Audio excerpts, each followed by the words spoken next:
Yo guys, balik lagi sama Fendi, Setuju. Ini adalah OnePlus 10 Pro.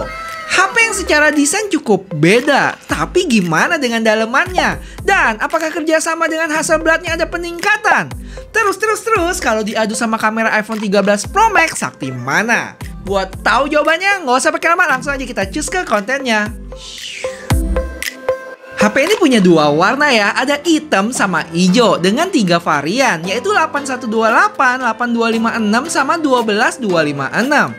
Dan entah kenapa cuman ada model Pro-nya doang nih, nggak ada yang non-Pro untuk saat ini. Harganya sendiri mulai dari 10,5 juta sampai 11,9 juta rupiah. Dan ingat, ini harga resmi di Cina sana. Dan buat kalian yang tertarik sikat HP ini, bisa langsung aja cus ke IG atau Tokopedia-nya sg.shipshop. Belanja barang dari luar negeri jadi lebih mudah buat dikirim ke Indonesia. Serius, kepoin aja sg.shipshop. Dan ini dia boxnya, khas OnePlus banget nih, berwarna dasar merah dan agak panjang dengan tulisan OnePlus 10 Pro dan co-developed with Hasselblad. Terus di bagian belakang udah disiapin tarikannya juga. Pas dibuka, lanjut ada kotak hitam yang isinya banyak kertas-kertas nggak jelas dan SIM ejector, terus stiker juga loh. Lanjut ada HP-nya, kita kesampingin dulu, casing yang cukup elastis warna hitam, kabel chargeran warna merah Type A ke Type C, dan kepala charger 80 watt, uy. Dah, itu aja, dan langsung aja kita kletekin plastiknya. Pas dinyalain langsung disambut sama ColorOS 12.1 berbasis Android 12. Tapi untuk versi global kemungkinan bakal pakai Oxygen OS. Dan versi China ini ternyata udah ada bahasa Indonesianya ya guys. Habis itu setup kayak biasa dan registrasi fingerprint. Kalau kalian perhatiin, penempatan fingerprintnya gue berasa lebih di atas ya dari yang biasa nih. Yang mana lebih nyaman sih buat gue. Pas udah nyala gue cek storage-nya udah kemakan 28GB dari 256 punya gue. Dan gak lama langsung minta update software. Impresi gue tentang HP ini? Wah, ini sih berani beda ya dengan kamera modulnya yang menyatu sama frame samping. Mirip kayak S21 Ultra, cuman si Samsung ini kamera modulnya menyatu sama frame atas dan samping. Plus bentuknya yang memanjang ke atas, sedangkan OnePlus ini lebih kotak dengan 4 buletan gitu. Habis itu ada logo OnePlus di tengah dan material belakangnya kayak sandstone atau batu pasir. Tapi cukup lembut juga loh kalau dipegang. Ada efek-efek mirip glitter dan susah sih buat sidik jari nempel. Jujur, bahan kayak gini favorit gue banget. Lanjut ke bagian depannya yang punya ukuran layar 6,7 inch dengan kamera selfie di kiri atas. Dan terlihat udah dapat screen protectornya ya. Layarnya sedikit melengkung di sisi kanan kiri dengan bezel yang kelihatan tipis ini. Di sebelah kanan ada tombol volume dan satu lagi nih ciri khasnya OnePlus yang namanya Alert Slider. Gunanya buat silent dan vibrate. Di sebelah kiri ada volume button, di bawah ada speaker, port Type-C, mic, dan slot SIM card yang nggak bisa tambah memori.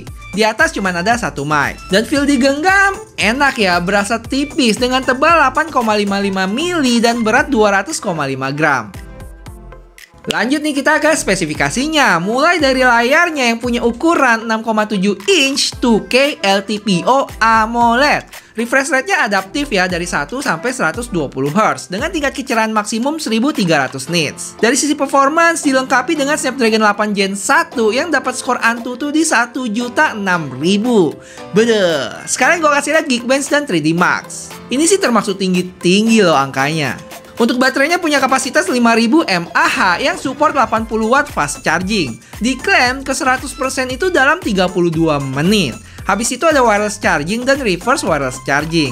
Nah, sekarang kita ke sisi kameranya nih yang punya 48 megapiksel wide IMX789. Udah ada OIS-nya juga. Terus 50 megapiksel ultra wide dengan jarak pandang cukup luas loh, 150 derajat. 8 megapiksel telefoto dengan 3,3 kali optical zoom dan kamera selfie-nya 32 megapiksel.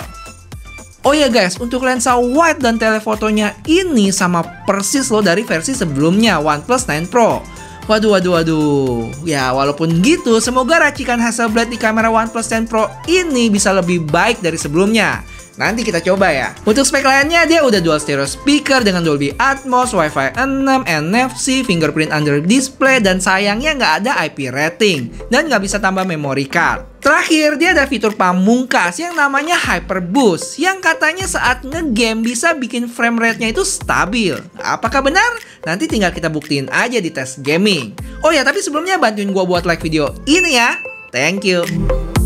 Ini yang ditunggu-tunggu, tes Genshin Impact highest 60 FPS di Snapdragon 8 Gen 1. Dan langsung aja gue kasih tahu hasilnya. Kalau selama 15 menit dapat FPS rata-rata di 44,6 dengan suhu yang panas sih di 44 sampai 45 derajat Celcius. Kalau dilihat dari grafiknya, di 3 menitan pertama FPS masih di atas 50-an, tapi habis itu turun dan cukup rata di 40-an FPS. Terus untuk baterainya pun selama 15 menitan itu berkurang 8%. Oh ya, ini dengan settingan performance mode on, tapi ultra steady frame-nya off. Habis itu gue dinginin dulu HP-nya beberapa lama dan lanjut satu putaran lagi. Tapi sekarang pakai settingan ultra steady frame-nya on. Dan hasilnya, waduh, malah turun loh dengan FPS rata-rata di 41,9. Untuk baterainya berkurang 9% dan suhu lebih panas dikit di 45 sampai 46 derajat. Sepertinya ada yang salah dengan mode ini. Overall bisa gue bilang cukup nyaman main game di HP ini, tapi nggak bisa dibilang mulus banget ya, karena emang FPS rata-ratanya masih di sekitaran 40 FPS. Ini dia penampakan kamera apps-nya dengan ciri khas shutter button warna orange dan bunyinya juga beda. Untuk modenya dia ada night, video, foto, portrait, dan ini dia more-nya. Dan yang menarik di sini ada mode 150 derajat ya, dibagi dua nih, yang biasa sama ada yang dikasih frame bulat gitu. Sedangkan resolusi videonya ada di 4K dan bukan cuma 60 fps tapi ada 120 fps Dan ada juga 4K 24 fps untuk kamera belakang. Dan kamera depannya sayangnya masih mentok di 1080p nih. Yo guys, sekarang kalian lagi lihat di kamera depannya iPhone 13 Pro Max sama OnePlus 10 Pro ya. Gimana resolusi 1080p 30 fps. Video selfie di iPhone emang masih susah buat ditaklukin. Dynamic range-nya lebih baik dan warnanya juga lebih masuk dibanding sama OnePlus yang cenderung agak pucat. Oh ya, satu lagi yang gue perhatiin, kalau saat berputar pelan kita bisa lihat OnePlus agak stuttering, jadi nggak mulus gitu. Sedangkan untuk stabilisasi gue berasa OnePlus sedikit lebih baik. Lanjut video kamera belakang yang cukup saturated di OnePlus. Sampai kalian bisa lihat warna langitnya udah jauh beda banget. Lebih natural di iPhone. Tapi bukan berarti OnePlus lebih jelek ya. Ini masalah selera masing-masing aja. Dan ini dia stabilisasinya yang menurut gua agak mirip. Oh ya, kedua HP ini saat recording bisa ganti ke lensa ultrawide langsung.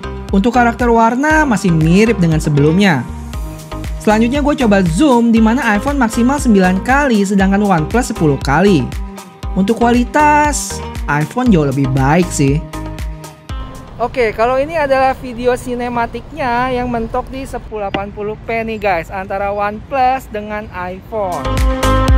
Pertama terlihat karakter warna dari OnePlus ini sedikit lebih saturated dibanding dengan iPhone. Tapi saturatednya cukup pas, nggak yang berlebihan.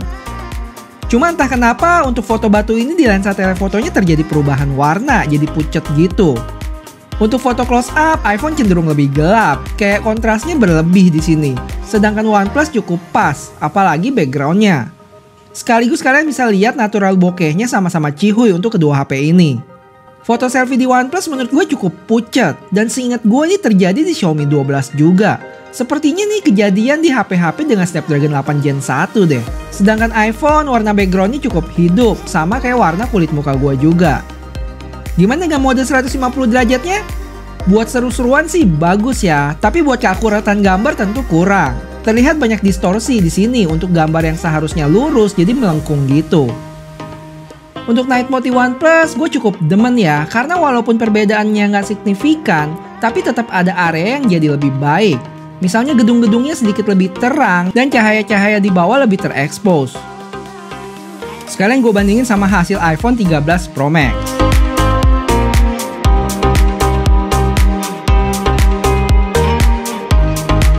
Terus ini dia selfie low light yang dimana OnePlus sedikit lebih terang walaupun udah kayak lukisan cat air dibanding iPhone yang lebih gelap.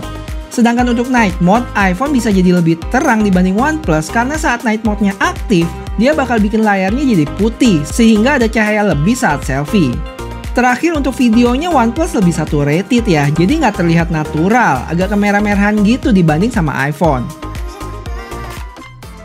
BTW kalian kabarin gue ya guys, apalagi yang kalian mau lihat dari HP ini. Mau gaming, kamera comparison, atau performance? Komen aja di bawah. Terakhir, makasih banyak buat yang udah support ya teman-teman semua. Sampai ketemu di video selanjutnya. Bye-bye.